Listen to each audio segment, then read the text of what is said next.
মা, টুকি, রকি, তোরা বাড়িতে খেলা কর, আমি নদীর ওপারে সবজি জমি দেখতে যাচ্ছি।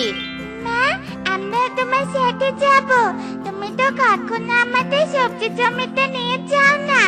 আর যদি না নিয়ে যাও তাহলে আমরা কিন্তু খাবার খাবো না, এই বলে দিলাম। হ্যাঁ মা, আমিও খাবার খাবো না। কিন্তু বাবা, তোরা তো অনেক ছোট, তাই তোদের নিয়ে নদী পার হতে খুব ভয় করে আমার, তাই তো নিয়ে যেতে চাই না।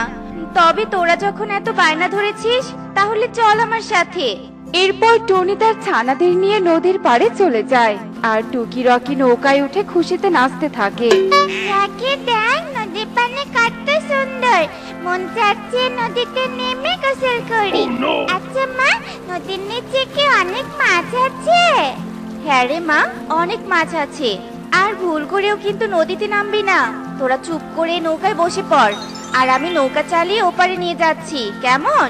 আচ্ছা ঠিক আছে মা। এই যে পাখি, শুনছো? আমাকে একটু সাহায্য করবে? আচ্ছা জলপরি, বলো তোমাকে কিভাবে সাহায্য করতে পারি?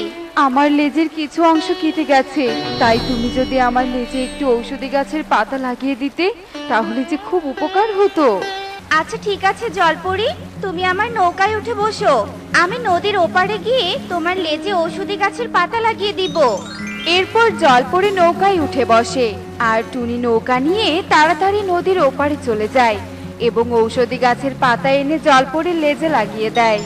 জলপরি, এখন এখানে বসে কিছুক্ষণ বিশ্রাম করো, তাহলেই তোমার লেজ ভালো হয়ে যাবে। তোমাকে অনেক ধন্যবাদ পাখি, তুমি আমার অনেক বড় উপকার করলে। এখন তোমার কাজে চলে যেতে পারো। আচ্ছা ঠিক আছে জলপরি। মা, টুকি, রকি, চল আমরা জমিতে যাই। এ কি কালু দাদা, তোমরা আমার জমিতে এসে সবজি চুরি করছো কেন? ও, এই জমি যে তোর সেটা তো আমরা জানতাম না। আমরা তো অন্য পাখিদের জমি সবজি চুরি করতে এসেছি। তোর সবজিগুলো নিয়ে নে। চলো কাকুলি, আমরা অন্য পাখিদের জমিতে যাই। তোমাদের কি লজ্জা করে না অন্যের জমি সবজি চুরি করতে? এখানকার কোনো পাখির জমিতে আমি তোমাদেরকে চুরি করতে দিব না। কত পারো নিজেরা কষ্ট করে একটা সবজি জমি তৈরি করো, আর তারপর ইচ্ছে মতো সবজি তোলো। টুনি, তুই কিন্তু অনেক বড় বড় কথা বলছিস। আমরা অন্যের জমিতে চুরি করব? দেখি তুই আমাদের কি করতে পারিস। কাকুলি, ওই টমেটো জমিতে চলো। এরপর কালু কাকুলি টুনির সবগুলো সবজি ঢেলে দিয়ে অন্য পাখির জমিতে চলে যায়। শয়তান কালু কাকুলিকে উচিত শিক্ষা দিতে হবে, তা না হলে ওরা ঠিক হবে না। মা, টুকি, রকি, তোরা খাওয়ার জন্য কিছু সবজি তুলে রাখ, আর আমি অন্য পাখিদের বাড়ি থেকে আসছি।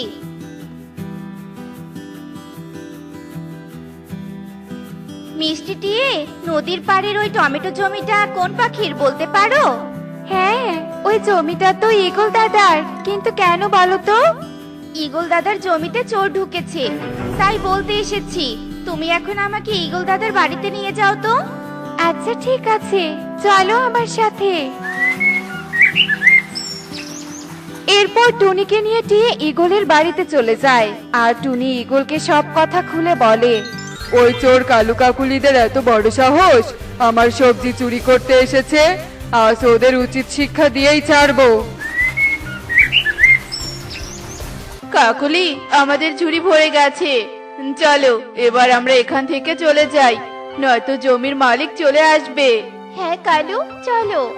এরপর কালু কাকুলি যেই না ঝুড়ি নিয়ে উঠতে যাবে তখনই ঈগল গাছের ডাল থেকে তাদের উপরে জাল ফেলে দেয়।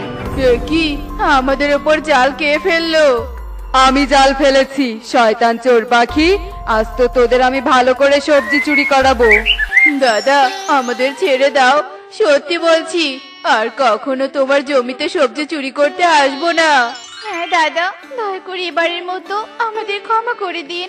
টনি, তুই কিছু বল না ঈগল দাদাকে, আমরা তো ভালো হতে চাই, ভালো হওয়ার সুযোগ দিতে বল না। দাদা, এবারের মতো কালু দাদা আর কাকুলি দিদিকে ক্ষমা করে দাও। ওরা যেহেতু ভালো হওয়ার সুযোগ চাচ্ছে, তাই একবার ভালো হওয়ার সুযোগ দাও। আচ্ছা ঠিক আছে, এবারের মতো তোদের ছেড়ে দিচ্ছি। তবে যদি আর কখনো কারো কিছু চুরি করতে দেখি তাহলে আর ছেড়ে দিব না। এরপর কালু কাকুলি সেখান থেকে চলে যায়, আর টুনি তার জমিতে চলে আসে। কালু কাকুলিকে উচিত শিক্ষা দিয়েছি, তবে কালকে আমার জমির সব সবজি তুলে বাজারে নিয়ে যেতে হবে, তা না হলে কেউ আবার চুরি করে নিয়ে যাবে। হ্যাঁ মা, তুমি ঠিক বলেছ। আর দেখো আমরা কতগুলো সবজি তুলেছি। ওরে বাবা, তাই নাকি? সত্যি তো, আমার ছানারা আমার মতোই কাজ করতে শিখে গেছে। কাল তোদের নিয়ে আবার আমার জমিতে সবজি তুলতে আসবো, তাহলে তাড়াতাড়ি সবজি তোলা হবে। এরপর টনি আবারও নৌকা নিয়ে বাড়ির দিকে আসতে থাকে, আর এভাবেই সেই দিন কেটে যায়। ওই শয়তান টুনির জন্য আমরা সবজি চুরি করতে গিয়ে ধরা পড়েছি, তাই ভাবছি এর প্রতিশোধ নিয়েই ছাড়বো। কিন্তু কাকুলি, আমার মাথায় তো কোনো বুদ্ধি আসছে না। আমার মাথায় একটা সুন্দর বুদ্ধি এসেছে। আমরা সেই বুদ্ধিতে কাজ করলে টনির সব সবজি আমরাই বিক্রি করে টাকা নিব। আচ্ছা ঠিক আছে, তবে বলো দেখি কি বুদ্ধি। এরপর কাকুলি তার বুদ্ধির সব কথা কালুকে খুলে বলে, আর তারপর তারা একটি কুড়োল নিয়ে নদীর পাড়ে চলে যায়। আর তারা কুড়োল দিয়ে নৌকা ফুটো করতে থাকে। কাকুলি, টুনি নৌকা ফুটো করে দিয়েছি। এবার টুনি নৌকায় উঠে নদীর গভীরে যেতেই নৌকা পানিতে ডুবে যাবে, আর টুনিও মরে যাবে। তখন আমরা নদীর পাড়ে সব সবজি চুরি করে তো অনেক ধনী হয়ে যাব। এই জন্যই তো এই বুদ্ধিটা তোমাকে দিলাম। এখন চলো বাড়ি থেকে বস্তা নিয়ে আসি। এসব বলে কালু কাকুলি বাড়িতে চলে যায়। আর কিছুক্ষণ পর টুনি তার ছানাদের নিয়ে নদীর পাড়ে চলে আসে। আর তারা নৌকায় উঠে নদীর গভীরে যেতে নৌকার ভেতরে পানি ভরে যায়। মা, আমাদের নৌকাতে অনেক পানি উঠেছে, আমরা তো পানিতে ডুবে যাব। মা। হ্যাঁ রে মা, আমি তো সেটাই দেখছি।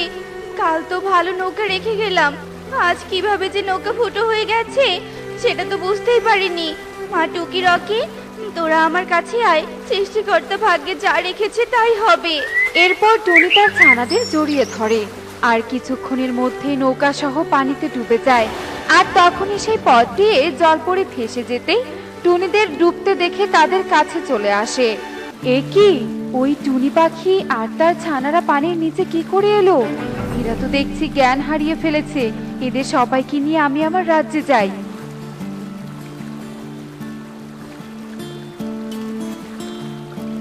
এ কি, আমরা কোথায় এসেছি? তবে কি আমরা এখনো বেঁচে আছি? হ্যাঁ টুনি, তোমরা এখনো বেঁচে আছো। আর তোমাদের পানির নিচে দেখে আমি এখানে নিয়ে এসেছি। তা তোমরা পানির নিচে কেন এসেছিলে? তারপর টুনি জলপরীকে সমস্ত কথা খুলে বলে। এই নাও একটি জাদুর নৌকা। এই নৌকা কখনো ভেঙে যাবে না, আর ডুবেও যাবে না। সত্যি বলছো জলপুরি? তোমাকে অনেক ধন্যবাদ, তুমি আমার অনেক বড় উপকার করলে। চল মা, এবার আমরা বাড়িতে চলে যাই। মা দেখো, পানির নিচে একটা আম গাছ, আর আম গাছে আমগুলো দেখতে একেবারে সোনার মতো। চলো মা, আমরা ওই গাছ থেকে কটা সোনার আম নিয়ে যাই। আম গাছটা জলপরীদের জাদুর গাছ, তাই তো এমন সোনার আম ধরে আছে। কিন্তু মা, জলপরীকে না বলে এই আমগুলো নেওয়া ঠিক হবে না। টুনি, তোমার ছানা আমার গাছের আম নিতে চাইছে, তুমি নিষেধ করছো কেন? দাঁড়াও, আমি তোমাদের সোনার আম দিচ্ছি। এরপর জলপরি তার আম গাছ থেকে এক ঝুড়ি সোনার আম টুনিকে দিয়ে দেয়। আর টুনি খুশি মনে নৌকা নিয়ে পানির ওপরে চলে আসে। এ কি টুনি, তোরা মরে যাসনি? আর এই নৌকা কোথায় পেলি? তার মানে তোমরা আমার নৌকা ফুটো করে দিয়েছিলে? তবে ভালোই করেছো, তোমরা নৌকা ফুটো করে দিয়েছো বলে ভালো একটা নৌকা পেলাম, আর তার সাথে এক ঝুড়ি সোনার আমও পেলাম। সোনার আম? টনি, আমাদের ক্ষমা করে দে, আর ওখান থেকে কটা সোনার আম দে না আমাদের। চুপ করো, চোর আর খুনি পাখি। তোমাদের মতো খারাপ পাখির সাথে আমি কখনো কথা বলবো না। আবার দেখছি বস্তাও এনেছো। ভেবেছিলে আমরা মরে যাব, আর তোমরা আমার জমির সব সবজি নিয়ে যাবে। কিন্তু সৃষ্টিকর্তা সহায় থাকলে কেউ কখনো তার ক্ষতি করতে পারে না, বুঝলে? উফ বাবা, এই কড়া গরমে আর উঠতে পারছি না। প্রচন্ড খিদে পেয়েছে, আবার পিপাসাতে গলা শুকিয়ে গিয়েছে। মিনু যখন এসব কথা বলছিল ঠিক তখনই ময়ূরী সে কথা শুনে গাছ থেকে দুটো আম পেড়ে মিনুর কাছে গিয়ে বসে আর আম দুটো মিনুকে এগিয়ে দিয়ে বলে, এই নাও মিনু, তোমার খেতে পেয়েছে, আবার পিপাসাও পেয়েছে। এই আম দুটো খেয়ে নাও, খেতে পিপাসা দুটোই মিটে যাবে। ফলের রানী ময়ূরী, তোমাকে যে কি বলে ধন্যবাদ দিব। তুমি এই ফল বনের দায়িত্বে আছো বলেই আমরা যখন তখন খিদা তৃষ্ণায় ফল খেতে পারি। বনের পশু পাখিদের উপকার করার জন্য তো আমি ফলের বাগান দিয়েছি। নাও নাও, আর দেরি না করে আম দুটো খেয়ে নাও তো। ময়ূরীর কথা শুনে মিনু মনের আনন্দে আম খেতে থাকে। অন্যদিকে টোনা দাদা, টোনা দাদা, বাগানে ফল আনতে যাবে না টোনা দাদা? এই তো আমি তৈরি, চলো সবাই। আচ্ছা, তোমরা সবাই প্রতিদিন অন্য কোনো খাবারের সন্ধান না করে ফল বাগান থেকে ফল নিয়ে আসো কেন? যদি কোনোদিন ওই ফলের রানী ময়ূরী বনের পাখিদের তার বাগান থেকে ফল খেতে না দেয়, তখন তোমরা কি করবে? ময়ূরী আমাদের সাথে এমন কখনোই করবে না। ময়ূরী অনেক উদার, তার উপর আমাদের পূর্ণ বিশ্বাস আছে। টুনি, এসব নিয়ে কখনোই চিন্তা করো না। কবুতর, মিষ্টি টিয়ে, চলো চলো, আমরা তাড়াতাড়ি ফল বাগানে ফল সংগ্রহ করতে যাই।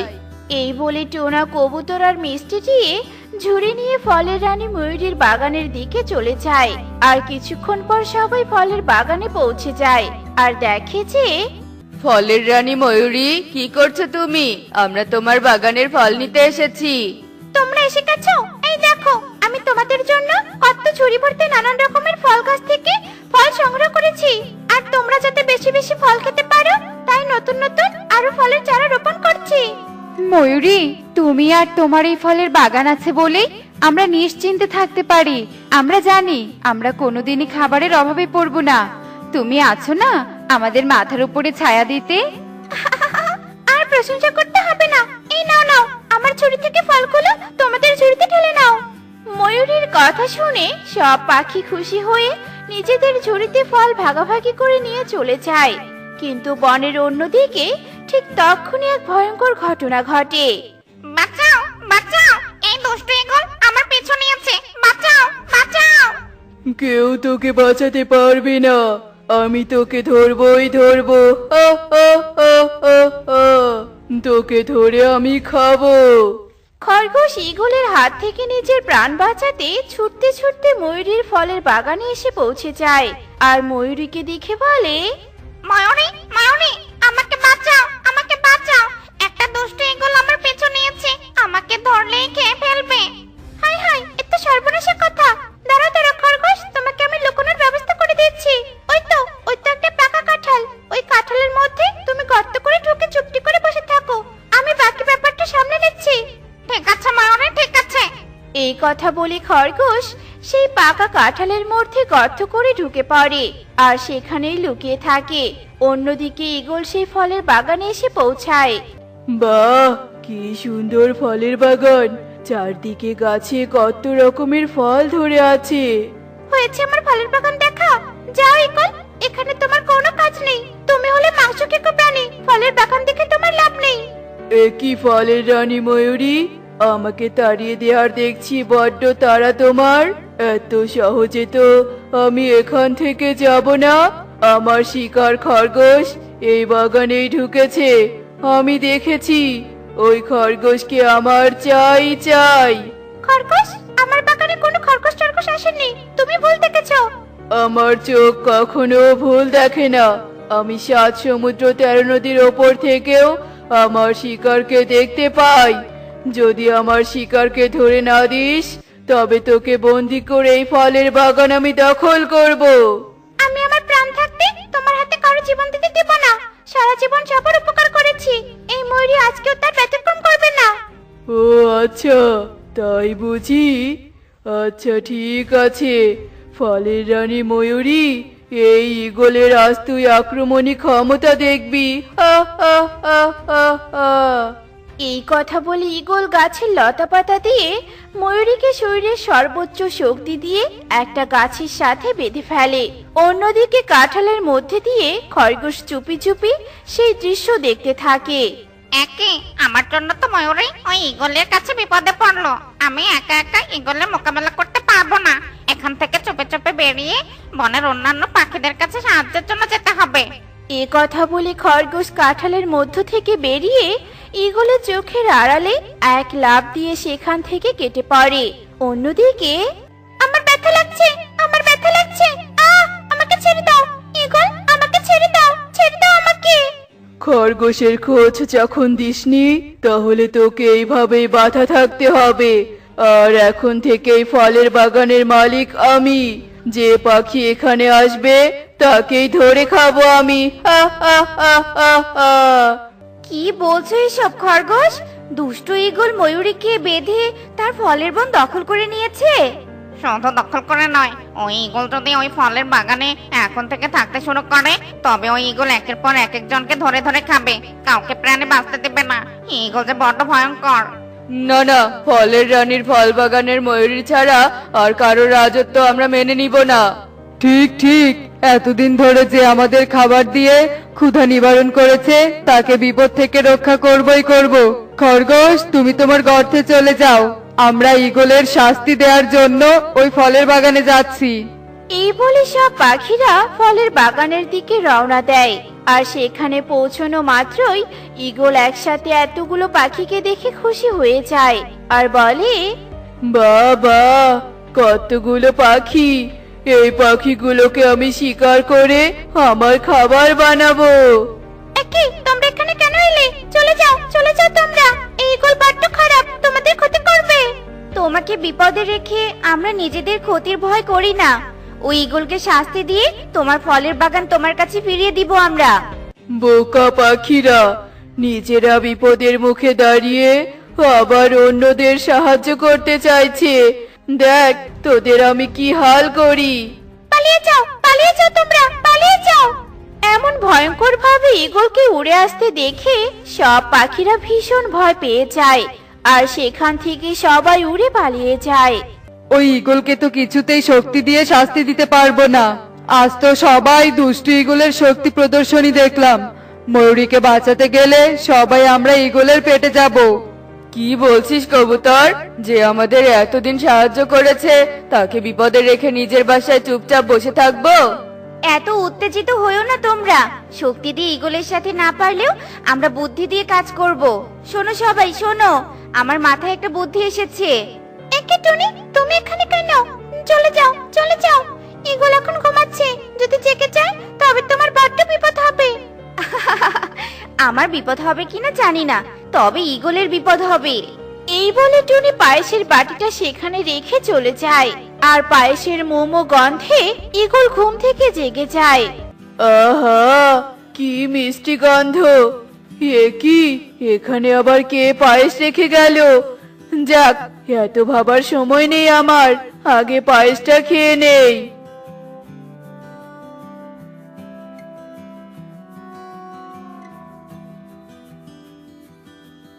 এ কি, পায়েস খেয়ে আমার মাথাটা ঘুরছে কেন? এ কি, আহ আহ! ঈগল পায়েস খেয়ে সাথে সাথে সেখানে অজ্ঞান হয়ে পড়ে যায় আর তখনই সেখানে সব পাখিরা সেখানে আসে আর ময়ূরীর বাঁধন খুলে দেয়। ইয়ে, আমরা পেরেছি, পেরেছি আমরা। আমি তো কিছু বুঝতে পারছি না, এখানে কি ঘটছে? আমি বলছি, আসলে আমরা ঈগলকে শাস্তি দেওয়ার জন্য এই পায়েসের মধ্যে অজ্ঞান হওয়ার ঔষধ মিশিয়েছি, যাতে এই ঈগল পায়েস খেয়ে অজ্ঞান হয়ে যায় আর তোমাকে বাঁধন থেকে মুক্ত করতে পারি আমরা। এই দুষ্ট ঈগলের আসল শাস্তি তো এখনো বাকি আছে। এই চলো চলো, এই ঈগলের শাস্তির আয়োজন করি। এই অজ্ঞান অবস্থায় ঈগলকে আমরা সমুদ্রে কলা গাছের ভেলায় ভাসিয়ে দিব। বেটা ঈগল জ্ঞান ফিরে আসলেও আর আমাদের বনে ফিরে আসতে পারবে না। তোমাদের যে বুদ্ধি! সব তোমার বাগানের ফল খেয়ে এসব বুদ্ধি এসেছে আমাদের মাথায়। চলো চলো, আর দেরি না করে ঈগলকে সমুদ্রে ভেসে দেই। এই কথা বলে সবাই ঈগলকে কলা গাছের ভেলায় ভাসিয়ে দেয় আর বনের সব পাখিরা মহা আনন্দে তারা তাদের বনে ফিরে আসে। অন্যদিকে ঈগলের জ্ঞান ফিরে আসে আর সে ঘাড় ঘুরিয়ে চারদিকে পানি দেখতে পায়। এ কি, এ কি, আমি কোথায়? আমি বাধা কেন? উঠতে পারছি না কেন? বাঁচাও, বাঁচাও! এখানে আমি কি করে এলাম? কিছুই তো বুঝতে পারছি না। এ কি বাঁচাও! দেখলে তো বন্ধুরা, বুদ্ধি দিয়ে সব প্রতিকূল পরিবেশে আমরা নিজেদেরকে রক্ষা করতে পারি। এমনই সব মজার মজার শিক্ষণীয় টুনি পাখির গল্প দেখতে আমাদের পাশে থেকো। আর গল্পগুলো কেমন হচ্ছে তা কমেন্টে জানাতে ভুলো না কিন্তু। Bye bye.